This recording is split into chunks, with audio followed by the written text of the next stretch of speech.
You know the exact feeling. You're standing right there by your truck, literally tearing through the center console, pushing aside empty coffee cups, old wrappers, just desperately searching for that one tiny slip of paper. You just bought a part that doesn't fit, or maybe a jacket that's the wrong size, and you just need to return it to Tractor Supply.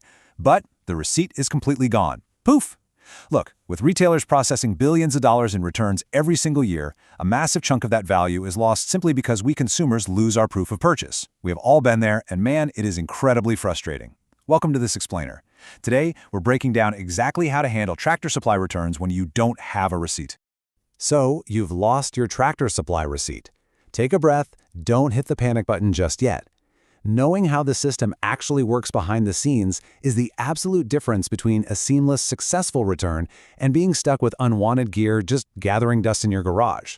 Whether you're in the store for the first time or you're a seasoned farmer who's in there every week, you really need to know how to navigate this exact situation. So, here's our game plan for today. We'll start with the lost receipt dilemma, break down Tractor Supply's baseline return rules, and then explore exactly what your options are when you don't have that receipt. After that, we'll cover how to prepare for your return, drop some pro tips for success, and then wrap it all up with a quick summary. All right, Section 1, the lost receipt dilemma. Let's understand the frustration, but more importantly, the solution. Look, missing a receipt happens to literally everyone. You're busy, you're constantly on the move, and frankly, paper is flimsy. It gets lost. But there are very clear, established procedures in place to get your value back. The absolutely most important thing to remember here is that knowing the system is your toolkit for reclaiming your hard-earned money. You really aren't at the mercy of whoever happens to be working the register that day. Well, if you actually understand the official corporate protocols, that is. Moving right along to Section 2, Tractor Supply's Return Rules, the baseline policy breakdown. Okay, so before we get into the whole no receipt situation, we gotta lay the groundwork so you understand what rules govern your purchase in the first place. For a standard shopper, your return window is 30 days from the purchase date. Proof is highly preferred, and you get your refund back on your original payment method. Pretty standard retail stuff. But take a look at that Neighbors Club row. That's Tractor Supply's loyalty program. Active members get a massive 90-day return window, and honestly, the best perk, paperless digital returns. The system automatically tracks your purchases, which completely eliminates the lost receipt dilemma if you just sign up beforehand. Which brings us to Section 3. No receipt? Let's talk about your options and how to navigate the verification protocol. Let's zero in on the specific no receipt protocol. Say you aren't a Neighbors Club member and you walk in empty-handed. We really need to set some clear expectations about what happens next when you step up to the register. You are going to interact with what they call the refund verification system. Sounds intense, right? Basically, this is an automated corporate database that reviews and either approves or denies your return request when you don't have physical or digital proof. It literally takes the decision-making power completely out of the cashier's hands and hands it over to a corporate algorithm. So, what do you need to know about this system? First off, a valid state or federal photo ID is non-negotiable. Don't even try without it. They will actually scan your driver's license or passport right into their database to track return behaviors. Second, you are definitely not getting cash back. Your refund is going to be issued as store credit, usually a merchandise return card. Third, and pay attention to this one, the value is calculated at the current selling price. Oh, and if it's been more than 30 days since you bought it, the register actually locks up and requires a store manager to come over and manually approve it. Let's just compare the two so you know exactly what to expect. Standard return. You get your cash or credit back for the full price you originally paid. No receipt return, you're getting a merchandise return card and only for the current selling price. Why do they do this? Well, Tractor Supply is protecting its margins against clearance markdowns. Think about it. If you bought a heavy winter jacket for $100, but today it's on clearance for $60, well, without a receipt proving what you originally paid, the system's only going to give you $60 in store credit. All right, on to Section 4, preparing for your return. These are the steps you can take to prove your purchase history. Knowing that the automated system is probably going to ding you on the price, your absolute main goal should be finding some alternate proof before you even walk through those sliding doors. Here are 4 insider strategies to try and bypass that refund verification system entirely. Step 1. Check your credit or debit card statements. Find the exact date and the exact amount. Step 2. Log into your Neighbors Club account.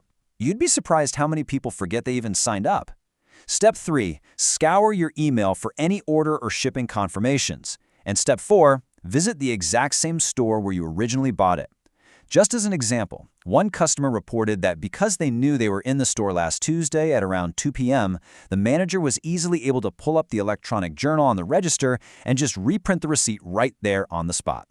Now, whether you find that receipt or not, there's a golden rule. You have to keep the items in their original, unused, and unwashed condition. Ideally, keep all the original packaging too. The stuff has to be in resellable condition. And hey, just a quick word of advice from someone who's been there. Approach the store staff professionally and courteously. Remember, they're completely bound by that corporate point-of-sale system, so being polite goes a really long way, especially if you end up needing a manager to do a manual override. Pro tip, try to go in on a weekday morning when the store is a bit quieter. It gives the manager way more time to actually help you look up a past transaction without a line of impatient people behind you. Section 5. Pro Tips for Success. Let's get into some specific exclusions and a few more insider strategies. To keep you from making a completely wasted trip to the store, we need to talk about strict exceptions. Do not even bother trying to return these items, whether you have a receipt or not. Power equipment that has been filled with gas or oil. Hard no, it cannot be returned. Ammunition, strictly final sale, mostly due to safety regulations. Prescription medications and vaccines are totally prohibited by health regulations from being returned.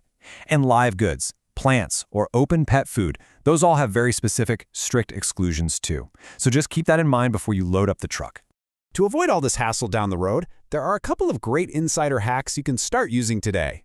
First, just start digitizing your receipts right when you get them. There are tools out there, like Receipter AI, that lets you snap a picture and save it right to your phone. Second, if you ever run into serious friction with a corporate policy, services like Do Not Pay can actually step in. They can generate custom return letters and even automated return requests on your behalf to help smooth things out. And finally, Section 6. Summary and final advice. Let's wrap up this whole Tractor Supply toolkit. Okay, we've covered a ton of ground today, from baseline policies to automated corporate algorithms. Let's do a rapid-fire recap so you're fully equipped to handle this like a total pro. The standard return window? 30 days. To make your life infinitely easier, definitely join the Neighbors Club for those 90-day paperless returns. If you are returning something without a receipt, you absolutely must bring a valid state or federal ID. Manage those expectations. You're likely walking out with a merchandise card for the current selling price, not your original purchase price.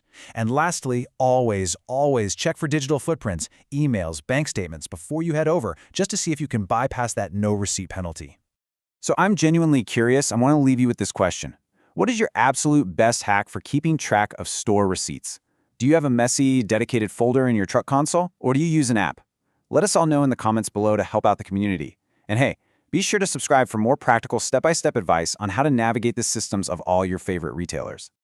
Before we go, please note, this explainer is based on available information up to the published date and is intended for informational purposes only. For the most current and personalized advice, always check directly with Tractor Supply or relevant customer service representatives. Thank you so much for joining me today, and hey, happy returning!